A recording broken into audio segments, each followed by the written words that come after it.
آیا می دانستید که زمین پر از رازهای طبیعی است که در دل بیابان‌ها نهفته‌اند؟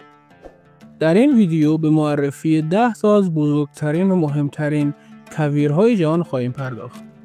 از دشت‌های شنی پهناور و داغ گرفته تا چشم‌اندازهای خیره کننده منحصر به فرد.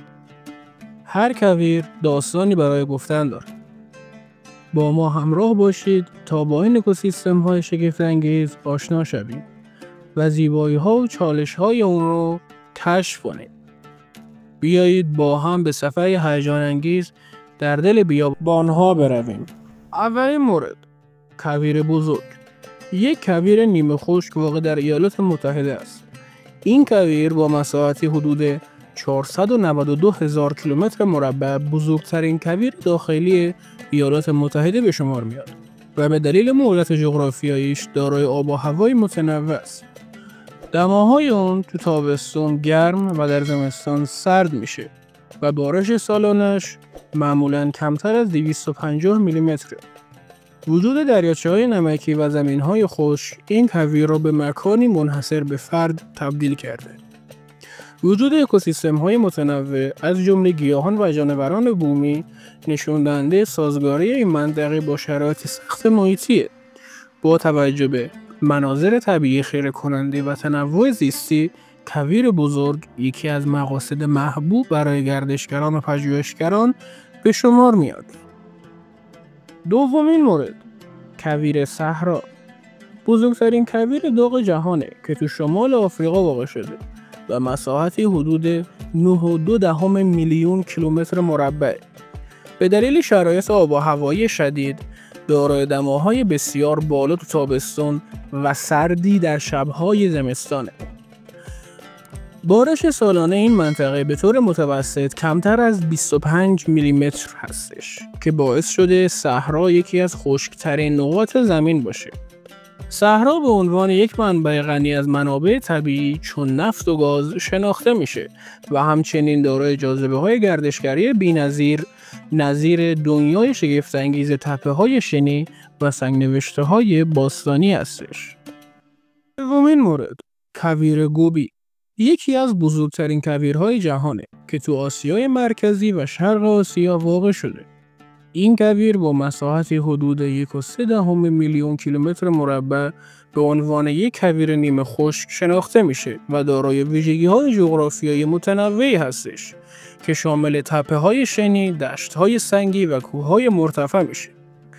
دمای گوبی تو تابستون میتونه تا 40 درجه سانتیگراد برسه و تو زمستون به زیر منفی 40 درجه سانتیگراد کاهش پیدا میکنه که نشون دهنده شرایط آب و هوایی شدید این منطقه است. گوبی به عنوان یک زیستگاه منحصر به فرد برای گونه‌های مختلف گیاهی و جانوری شناخته میشه، از جمله یوزهای آسیایی و شترهای دوکوهانه. همچنین مسیرهای تاریخی مثل جاده ابریشم از این منطقه عبور کرده که به اهمیت تاریخی و اقتصادی اون افزوده. خیلی ممنون میشم ازتون که برای ادامه ویدیو این ویدیو رو لایک کنید. این مورد، کویر آتاکاما. واقع در شمال شیلیه. یکی از خشکترین مکانهای روی زمین به شمار میاد و مساحتی حدود 1000 کیلومتر طول و 100 کیلومتر عرض داره. بارش سالانه این کویر به طور متوسط کمتر از 1 میلیمتره و برخی از مناطق اون حتی سالها بدون باران بودن. این شرایط آب و هوا مناطق شگفت‌انگیزی از تپه‌های شنی، زمین‌های نمکی، کوه‌های آتشفشانی رو ایجاد کرده. دماهای روز در تابستون میتونه به 40 درجه سانتیگراد برسه، در حالی که شب‌هاش به شدت سرد بشه.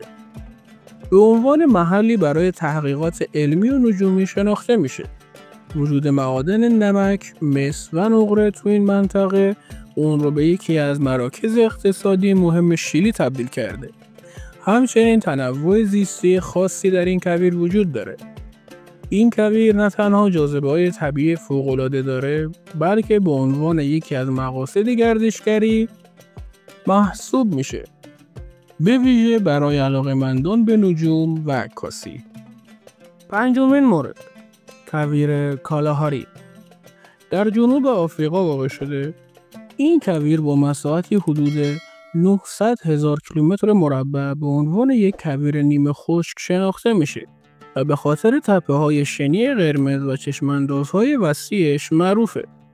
برخلاف بسیاری از کویرها، کالاهاری دارای پوشش گیاهی متنوعیه و به خاطر بارش‌هایی که تو فصول خاصی از سال رخ میده، در برخی مناطق اون زندگی گیاهی و جانوری رونق داره.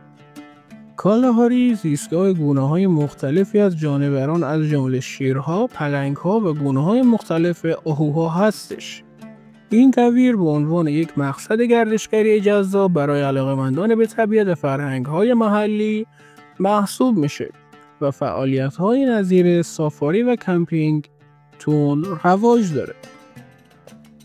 ششمین مورد، کویر سونوران، یکی از بزرگترین و مهمترین بیابان‌های آمریکای شمالیه. این کویر با مساحتی نزدیک به 300,000 کیلومتر مربع ویژگی‌های طبیعی منحصر به فردی داره که شامل تپه‌های شنی، سنگ‌های بزرگ و گیاهانی خاصی هستش. دما تو تابستون میتونه به بیش از 40 درجه سانتیگراد برسه.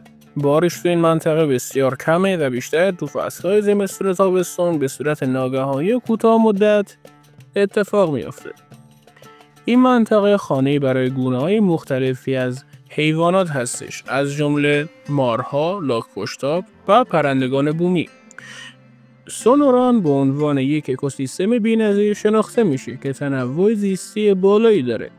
همچنین این کویر به دلیل مناظر طبیعی خیره کنندش مقصدی محبوب برای گردشگران و عکاسان طبیعته.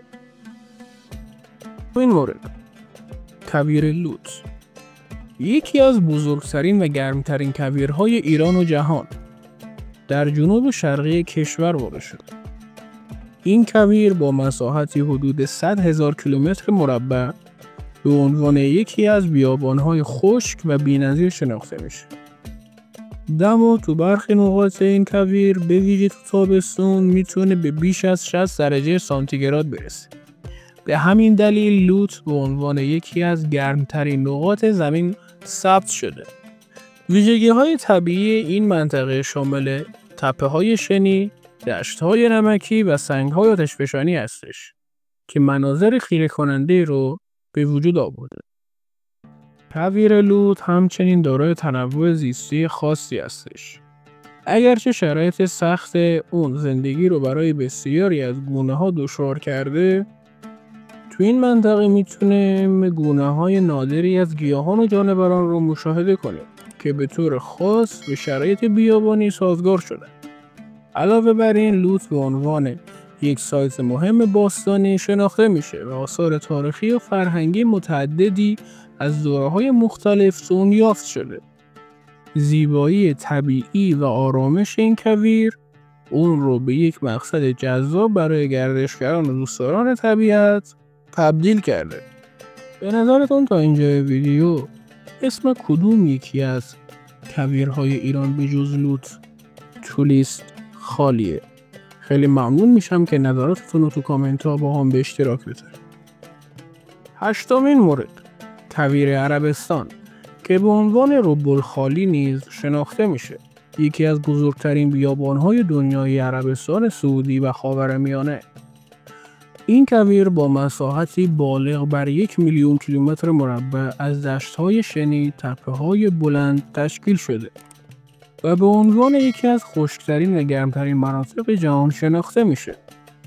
دما تو تابستون میتونه به بیش از 50 درجه سانتیگراد برسه و بارش سالیانه تو این منطقه به شدت محدوده.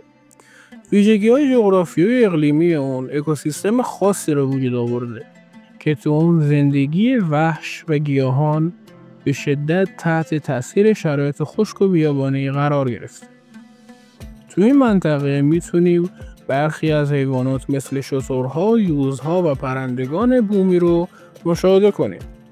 همچنین کویر عربستان به عنوان یک نقطه مهم فرهنگی و تاریخی تو تمدن‌های عربی شناخته میشه و نشانه‌هایی از سکونت انسان و فعالیت‌های بشری در طول تاریخ رو در خودش جای داده. این کویر به عنوان یک مکان جذاب برای محققان، طبیعتگردان و علاقه‌مندان به فرهنگ و تاریخ همواره مورد توجه قرار دارد. نهمین مورد، کویر پاتاگونیا تو آرژانتین که یکی از مناطق طبیعی شگفت‌انگیز این کشور هستش که با وسعت بالغ بر 600,000 کیلومتر مربع ناحیه خشک و نیمه خشک رو در بر گرفته.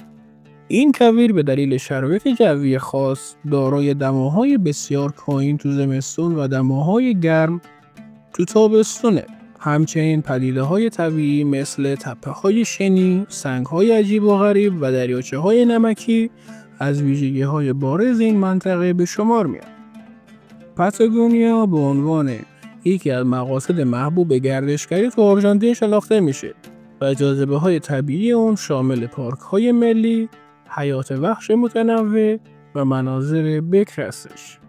علاقه‌مندان به طبیعت‌گردی و عکاسی از مناظر طبیعی میتونن از این منطقه بهره مند بشن. همچنین فرهنگ محلی و تاریخچه غنی این منطقه اون رو به مقصد جذاب برای گردشگران تبدیل کرده. دهمین مورد و آخرین مورد، کویر کاراکوم که به معنای صحرای سیاه هستش. یکی از بزرگترین بیابان‌های جهان و به ویژه تو آسیای مرکزی به شمار میره. این کویر عمدتاً تو کشور ترکمنستان واقع شده و مساحتی بالغ بر 300,000 کیلومتر مربع رو در بر میگیره. کاراکوم به دلیل ویژگی‌های جغرافیایی خاص شامل تپه‌های شنی، دشت‌های نمکی و مناطق خشک به عنوان یک اکوسیستم بی‌نظیر شناخته میشه. آب و هوای این منطقه به شدت خشک و گرمه و بارش سالانه تو این منطقه به طور متوسط بسیار پایینه که این شرایط باعث شکلگیری مناظر بکر و خاصی تو کویر شده. زندگی وحش تو کویر کاراکوم نیز جالب توجهه. با وجود شرایط سخت بیابانی، این منطقه زیستگاه گونه‌های متنوعی از گیاهان و جانورانه که به خوبی با محیط سازگار شدن. از جمله گونه‌ها میتونیم به شترها، یوزها و پرندگان بومی اشاره کنیم. این کویرها نه تنها بر اکوسیستم‌های محلی تأثیر میذارن، بلکه تو تغییرات اقلیمی و الگوهای جوی هم نقش مهمی ایفا میکنن. خب این بود از ویدیو امروز من. امیدوارم که از این ویدیو لذت برده باشین. خیلی ممنون میشم که ویدیو رو لایک کنید، نظرتون رو تو کامنت ها با هم به اشتراک بذارین و چنل رو ساب داشته باشید. خیلی ممنون از نگاه های زیباتون. خدا نگهدار.